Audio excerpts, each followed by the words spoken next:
अलीकडच्या आजच्या भागामध्ये आपण पाहत आहोत आता इकडे कमळी या तारिणी बरोबर तिच्या MNN TV चॅनलच्या ऑफिसमध्ये आलेली असते कौशिकीला भेटण्यासाठी।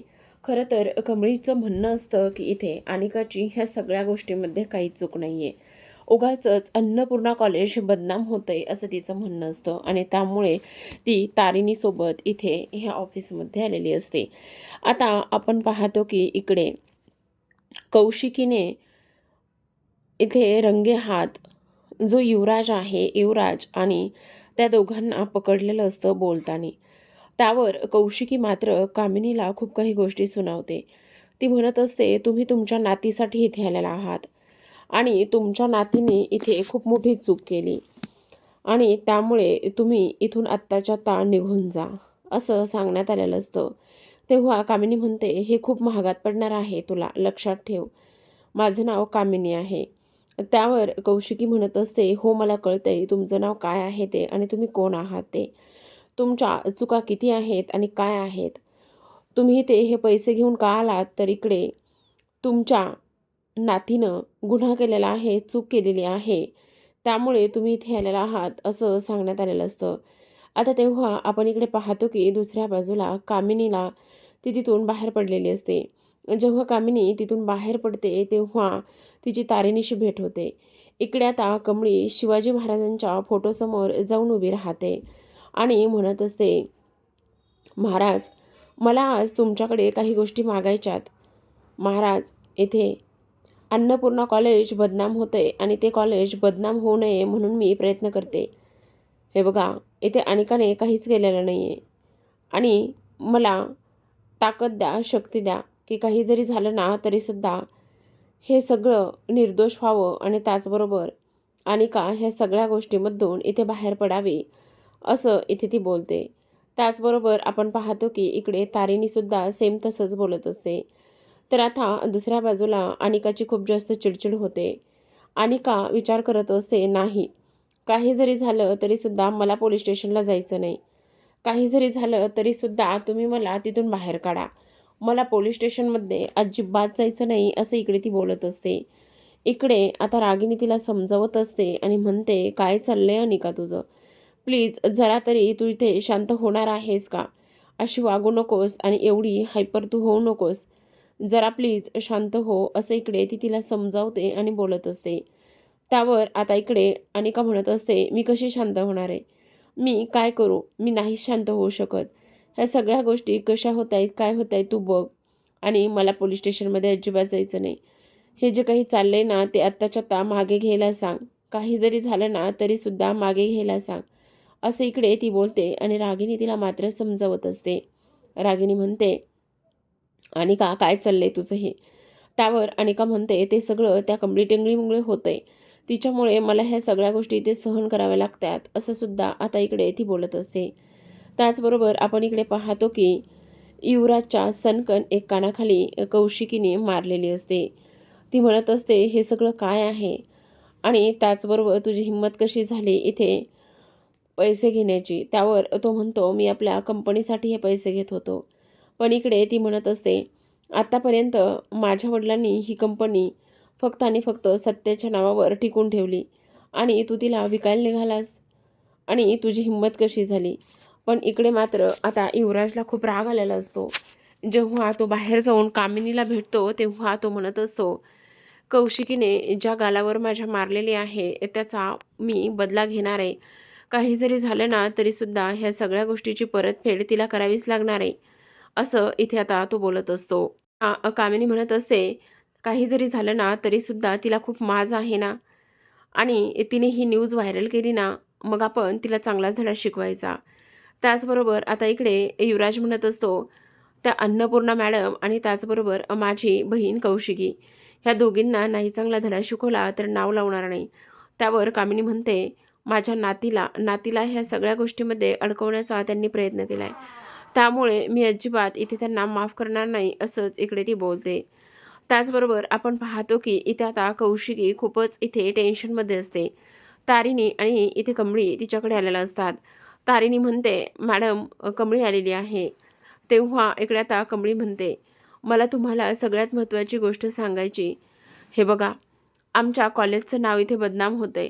तुम्ही आमच्या कॉलेजचं नाव असं बदनाम होऊ देऊ नका. अनिकाला ह्या सगळ्या गोष्टीमध्ये कोणीतरी अडकवण्याचा प्रयत्न करतंय. प्लीज तुम्ही थोडंसं तरी समजून घ्या. आणि तुम्ही ही जी काही न्यूज व्हायरल केली त्या सगळ्या गोष्टीबद्दल थोडासा विचार करा प्लीज.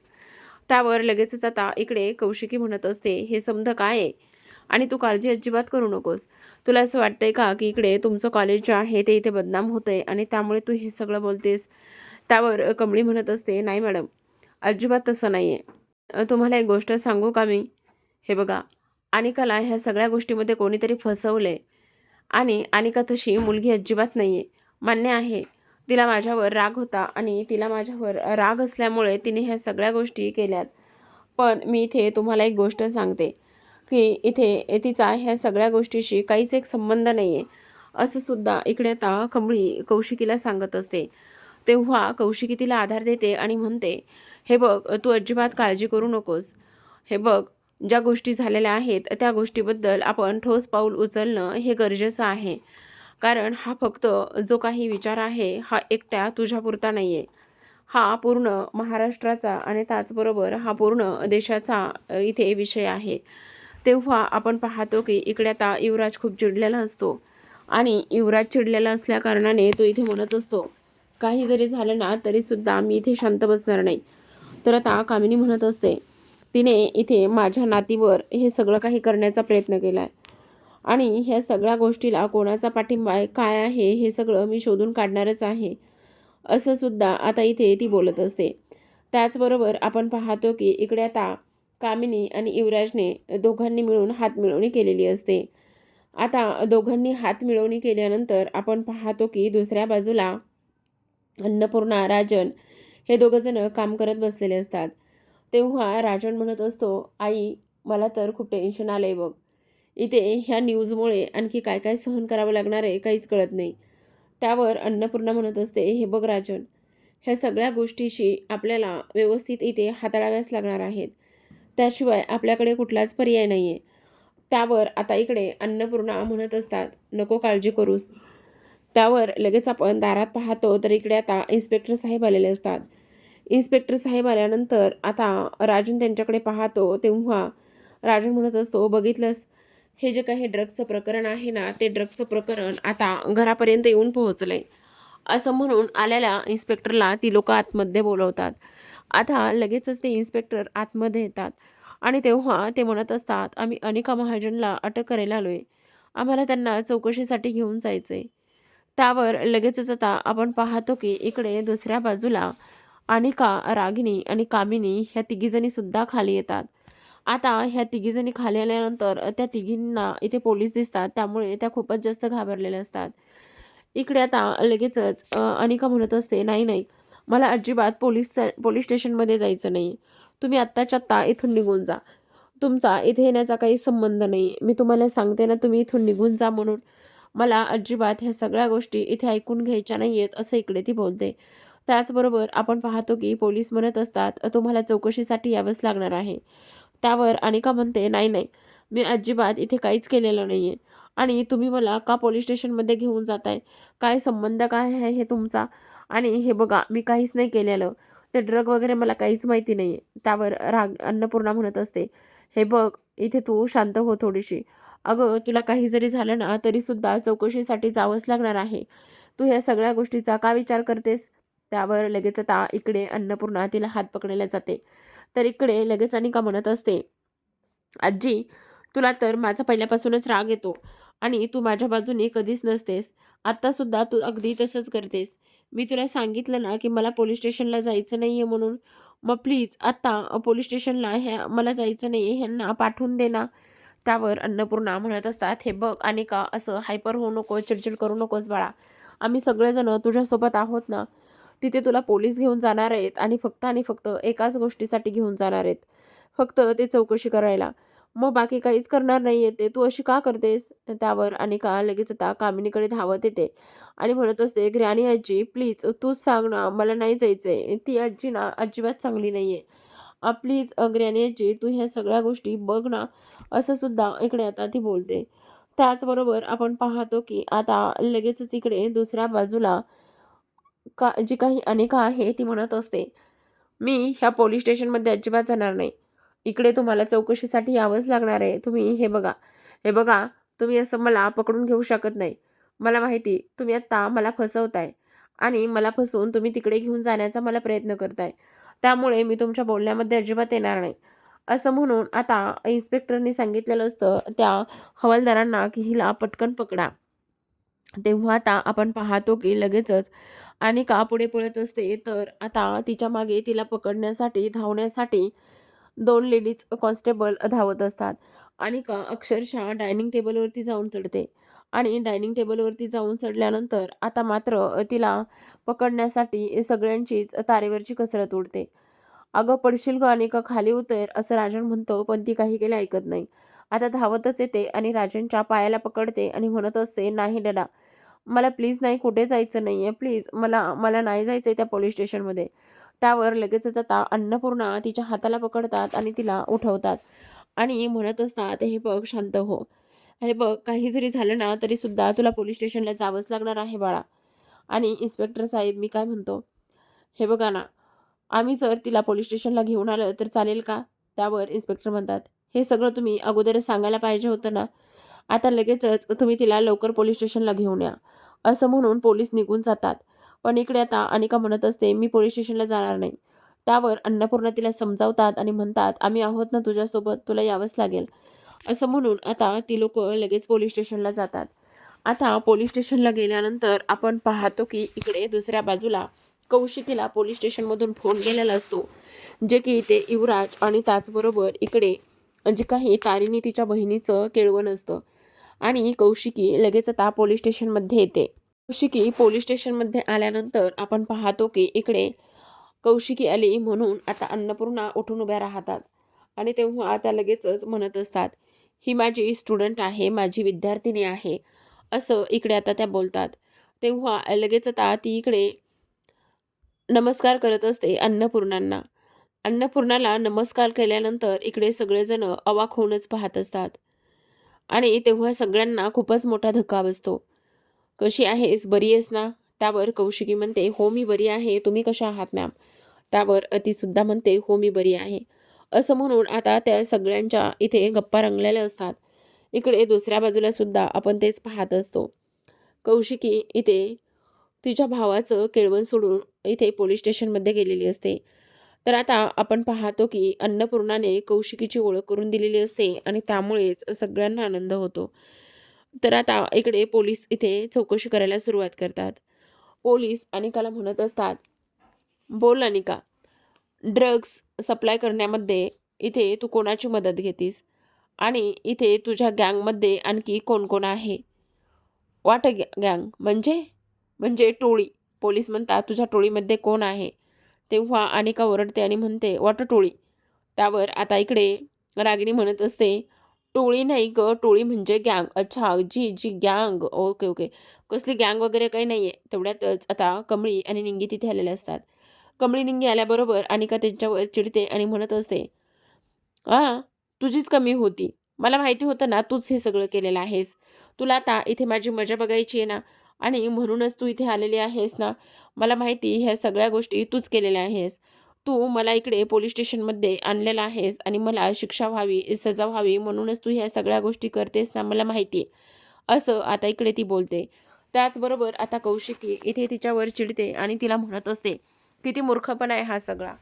असं कसं वागू शकतेस गं तू? अगं तुला थोडं तरी काही कळतंय का?" आणि त्याचबरोबर ती म्हणत असते, "आत्ताच्या आत्ता तिला सावरा." इकडे इन्स्पेक्टर साहेब म्हणत असतात, "मॅडम, काय चाललंय? जरा तरी तिला सभ्यपणाने बोलायला सांगा." आणि सरळ-सरळ खोटं बोलते. ह्या सगळ्या गोष्टी तिने केलेल्या आहेत आणि तरीसुद्धा इथे ती खोटं बोलते, असं इकडे इन्स्पेक्टर साहेब म्हणत असतात. त्याचबरोबर आपण पाहतो की इथे कमळी म्हणत असते, "अगं, हे काय करतेस अनिका? मी असं काही नाही केलेलं. तू प्लीज थोडं तरी समजून घे ना." त्यावर लगेचच आता इकडे कमळी विचार करत असते, "पण मी काय म्हणतो इन्स्पेक्टर साहेब, इथे ड्रग जे आहेत ना ते माझ्या हॉस्टेलच्या खोलीमध्ये सापडलेत. मग इथे चौकशी माझी व्हायला पाहिजे ना." त्यावर लगेच आता इन्स्पेक्टर साहेब बोलत असतात, "अनिका, बोल, तुला सपोर्ट करणारे कोण आहेत? तुला इथे ड्रग्स पुरवणारे कोण आहेत? बोल, सांगणार आहेस की नाही? असं सुद्धा आता इकडे ते बोलत असतात. त्यावर अनिका म्हणत असते, नाही, तुम्ही उगाचच नाही त्या गोष्टी अजिबात इथे मला बोलू नका. नाही त्या गोष्टी तुम्ही मला प्लीज इथे सगळ्या गोष्टींमध्ये अडकवू नका, असं इकडे ती बोलते. त्याचबरोबर आपण पाहतो की आता इकडे ह्या खोटं बोलतायत असं तिचं म्हणणं असतं. आणि खोटं बोलतायत म्हणजे काय खोटं बोलतायत असं विचारल्यानंतर आपण पाहतो की इकडे आता जे काही कौशिकी आहे ती म्हणत असते, मी अनिकाला एका ठिकाणी रंगेहात इथे पाहिलंय बोलताना. मी तिला पकडले. ती तिच्या कॅफेमध्ये बसून इथे तिच्या मैत्रिणीसोबत डिस्कस करत होती. कशा पद्धतीने निंगीला तिने कमळीला तिने अडकवलं आणि कशा पद्धतीने ह्या सगळ्या गोष्टी तिने केल्या हे सगळं मी ऐकलेलं आहे. त्यावर आता लगेच इकडे अनिका म्हणते, तुम्ही खोटं बोलताय. आरडाओरडा करून अनिका स्वतःचं सिद्ध करण्याचा प्रयत्न करते. तेव्हाच आपण पाहतो की इकडे आता कौशिकी म्हणत असते, आता इकडे कमळी म्हणत असते, हे बघा तुम्ही माझी चौकशी करा ना. त्यावर अनिका चिडते आणि म्हणत असते, वकील साहेब इथे तुम्ही आलेला आहात ना, मग तुम्ही ह्या सगळ्या गोष्टी तुम्ही का बोलत नाहीत? ही कमळी का मध्ये मध्ये बोलते? त्यावर वकील साहेब म्हणतात, अगदी बरोबर बोलते कमळी. हे बघा, तुम्ही ह्या सगळ्या गोष्टीची एकदा सखोल चौकशी करा. आणि त्याचबरोबर सगळ्यात महत्त्वाचं म्हणजे तुम्ही असे आरोप इथे माझ्या क्लायंटवर नाही करू शकत. आणि त्याचबरोबर तुमच्याकडे कुठला ठोस पुरावासुद्धा नाही. पण इकडे आता कौशिकीने इथे दाबून धरलेलं असतं. ती म्हणत असते, असं कसं म्हणताय तुम्ही? जे काही मी सांगते ते अगदी बरोबर आहे. त्यामध्ये कुठल्याही गोष्टीची खोटी नाही आहे. कारण मी शांततेत बोलते आणि ही मुलगी मात्र अरडाओरडा करून बोलण्याचं काम करते. त्यामुळे मी तुम्हाला काय सांगते ते तुम्ही नीट ऐका. ह्या सगळ्या गोष्टी कशा आहेत, काय आहेत त्या तुम्ही एकदा तपासून पाहायला हव्या. असं सुद्धा आता इकडे ती बोलत असते. त्याचबरोबर प्रेक्षकांनो आपण पाहतो की आता लगेचच इकडे दुसऱ्या बाजूला सगळ्यात महत्त्वाचं म्हणजे आता लगेचच जी काही कमळी आहे ती म्हणत असते, हे बघा मी काय सांगते ते तुम्ही एकदा तरी नीट ऐकून घ्या ना. ह्या सगळ्या गोष्टी तुम्ही अशा नका बोलू. त्याचबरोबर आपण पाहतो की आता इकडे ऋषी एका मुलाला घेऊन आलेला असतो. आणि ऋषी एका मुलाला घेऊन आल्यानंतर तो म्हणत असतो, आता आता खरं सगळं सत्य इथे समोर येणार आहे, असं त्याचं म्हणणं असतं. पण आता मात्र इथे हा मुलगा कोण आहे, काय आहे, त्याचबरोबर हा ड्रग सप्लाय नेमका करतो का, ह्या सगळ्या गोष्टी इथे आता उघड होणार असतात. त्याचबरोबर आपण इकडे दुसऱ्या बाजूला पाहतो की जी तारिणी आहे तिने मात्र अन्नपूर्णा कॉलेजमध्ये पाठवलेलं असतं. अन्नपूर्णा कॉलेजमध्ये पाठवल्यानंतर आता इकडे केदार जो आहे तो कॅन्टीनमध्ये जाऊन बसतो. केदार कॅन्टीनमध्ये जाऊन बसल्यानंतर आता इकडे जो बंड्याकडे चौकशी करत असतो. त्याला खरं तर इकडे कोणी काही ड्रग्ज घेतं का? कोणी काही इथे वेगळ्या इथे बिहेवियरचं दिसतं का? ह्या सगळ्या गोष्टी त्याला विचारायच्या असतात आणि म्हणून तो बंड्याशी बोलत असतो. आता तेव्हाच प्रेक्षकांनो आपण पाहतो की इकडे आता तो विचारत असताना बंड्या म्हणत असतो, तुम्हाला एक गोष्ट सांगू का साहेब, हे कॉलेज आहे कॉलेज आणि इथे बऱ्याच पोरी चांगल्या आहेत. पण बरेच असे काही आहेत आजूबाजूला इकडे तिकडे गेलं की असा खूप सारा धूर इथे निघताना दिसतो. आणि तेव्हा आपण इकडे पाहतो की लगेचच आता सगळ्यात महत्त्वाचं म्हणजे की तुम्ही ह्या सगळ्या गोष्टीचा अजिबात विचार करू नका. हे खूपच जास्त धमाकेदार आहे, असं सुद्धा आता इकडे तो बोलत असतो. त्याचबरोबर आपण इकडे पाहतो की आता हे बघा, तुम्हाला जे काही माहिती ना त्या सगळ्या गोष्टी तुम्ही आम्हाला सांगा, असं इकडे केदार म्हणत असतो. आणि केदारने ह्या सगळ्या काही गोष्टी इथे आता सांगण्यासाठीच तो बंड्याकडे आलेला असतो. कारण ही सगळी माहिती त्याला ताबडतोब इकडे आता तारिणीपर्यंत पोहोचवायची असते. आणि तारिणीपर्यंत पोहोचवल्यानंतर ह्या ड्रग्जमध्ये आणखी कोण इन्व्हॉल्व आहे हे सुद्धा इथे आता त्याला काढून घ्यायचं असतं. म्हणूनच तो आता इकडे बंड्याशी ह्या सगळ्या काही गोष्टी ते बोलत असतो. आता त्याचबरोबर आपण इकडे पाहतो की जी काही माहिती ती त्याला मिळालेली असते, ती माहिती तो लगेचच आता तारिणीला फोन करतो आणि सगळी काही माहिती ते सांगण्याचा तो प्रयत्न करत असतो. तर आता प्रेक्षकांनो इकडे तारिणी म्हणत असते, हे तर एकच नंबर झाले. ह्या काही ज्या गोष्टी आहेत ना त्या आपल्याला इथे हाती लागल्यात ना, त्या गोष्टी मात्र इथे आता आपल्याला अजूनच ह्या सगळ्या केसच्या जवळ नेऊन पोहोचवणार आहेत, असं सुद्धा इकडे ती बोलत असते. त्याचबरोबर आपण इकडे पाहतो की आता हे सगळं काय आहे आणि काय नाही हे सगळ्या गोष्टींचा इकडे ते सगळेजण शोध घेत असतात. तेवढ्यातच आता ऋषीने एक मुलगा आणलेला असतो आणि तो मुलगा खरंच आता ह्या सगळ्या ड्रगच्या प्रकारामध्ये इन्व्हॉल्व असेल का हे पाहणं तेवढंच इंटरेस्टिंग असतं. तर आता प्रेक्षकांनो, इथे अशाच नवनवीन डेली मालिकांचे अपडेट्स आणि रिव्ह्यू जाणून घ्यायचे असतील, पाहायचे असतील तर नक्की चॅनलला सबस्क्राईब करा. भेटूयात उद्याच्या भागामध्ये. तोपर्यंत पाहत राहा कमळी.